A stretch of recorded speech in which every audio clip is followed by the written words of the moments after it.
Banyak sekali terjemahan dari Injil. Para sarjana kami sering melakukan perdebatan tentang keragaman terjemahan.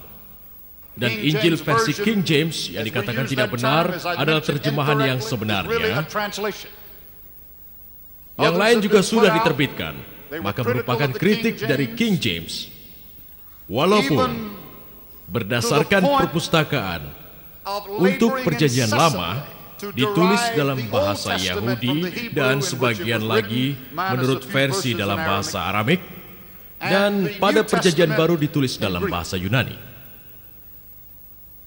Terjemahan beberapa kata yang salah, dan kenyataannya kata-kata itu salah. Secara pribadi saya menyukai King James. Di lain pihak, Al-Quran juga diterjemahkan ke dalam berbagai macam bahasa, dan juga beberapa tulisan. Ada beberapa terjemahan dari Al-Quran dalam bahasa Inggris, bahasa Afrika Selatan. Tuan Didat bisa memperbaiki kalau saya salah. Di tahun 1978, Al-Quran banyak mengandung perbedaan terjemahan. Perbedaan inilah yang membuat adanya permintaan penarikan kembali Al-Quran dari pasaran. Jadi, para sarjana Al-Quran memiliki persoalan yang sama dalam usaha pengalihan bahasa dari satu bahasa ke bahasa yang lainnya. Seperti yang dialami umat Kristen, itu bukan hal yang mudah. Pada beberapa bahasa malah tidak ada yang bisa mengungkapkan apa yang ingin kau sampaikan.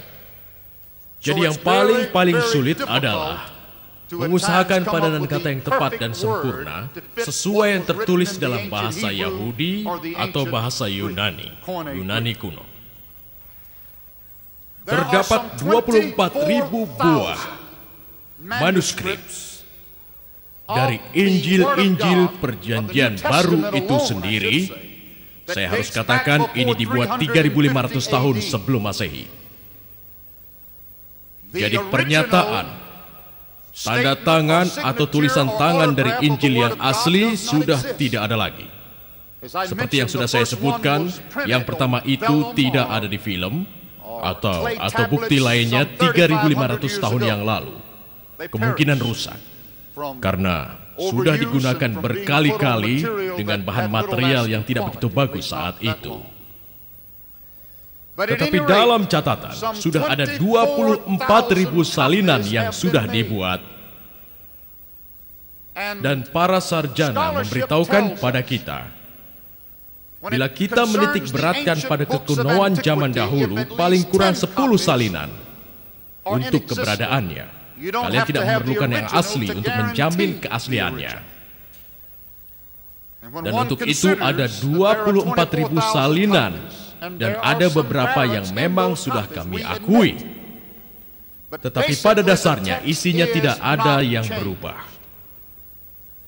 Ada beberapa buku yang disebut yang memang tidak selalu menyertakan semacam katalog untuk alasan tertentu. Dan alasan kenapa kami tidak melakukan hal yang sama terhadap Injil. Ini sangat sederhana alasannya, karena kami tidak percaya, karena kami tidak diilhami oleh apapun juga.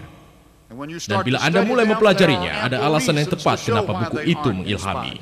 Sekarang, Islam mengatakan bahwa mereka mempercayai Taurat dan juga Injil. Mereka menyimpulkan bahwa mereka percaya bahwa Taurat dan Injil ini sudah mengalami banyak penyimpangan, perubahan-perubahan pada isinya. Dan kalau memang isinya sudah diubah, maka artinya kepercayaan kami sia-sia. Dan kalau isi dalam buku yang saya pegang ini sudah diubah, maka ini bukan firman Tuhan. Lalu, umat Kristen yang ada, yang jumlahnya berjuta-juta ini, akan percaya bahwa hidup dan mati mereka secara sia-sia. Mereka mengatakan Taurat atau Perjanjian Lama dan Injil atau Perjanjian Baru yang asli atau yang diturunkan oleh Tuhan sudah hilang. Dan saya yakin di antara kita tidak ada yang bisa mengatakan di mana, kapan, dan bagaimana yang asli itu hilang. Saya pikir saya perlu mempertanyakan ini. Dan jika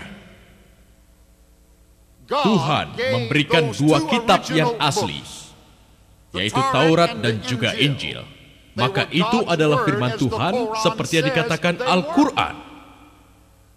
Dan saya yakin para sarjana Islam akan menjamin hal itu, bahwa Al-Quran menyatakan ada kitab suci yang diturunkan selain Al-Quran, yaitu Taurat dan juga Injil. Maka apakah Tuhan tidak dapat memelihara keduanya dengan baik?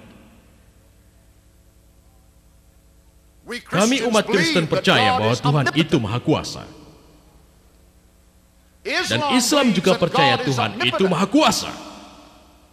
Kalau Dia Maha Kuasa, maka Dia akan dengan mudah melindungi kitab-kitab itu. Dan tidak akan hilang tentunya. Nabi Muhammad juga berhubungan dengan Al-Quran, tapi tidak ada bagian dalam Al-Quran atau kitab suci lainnya yang menyebutkan. Dan malam ini, saya menunjukkan pada kalian semua kitab perjanjian lama yang saya pegang ini adalah kitab yang sama dengan kitab yang digunakan oleh orang Yahudi pada masa Nabi Muhammad. Tidak ada yang berubah. Dan Injil atau perjanjian baru yang saya pegang ini, yang saya pegang dengan tangan ini, sama dengan Injil yang digunakan oleh gereja yang digunakan pada masa Nabi Muhammad. Tuhan sudah melindunginya. Kepercayaan kita tidak sia-sia.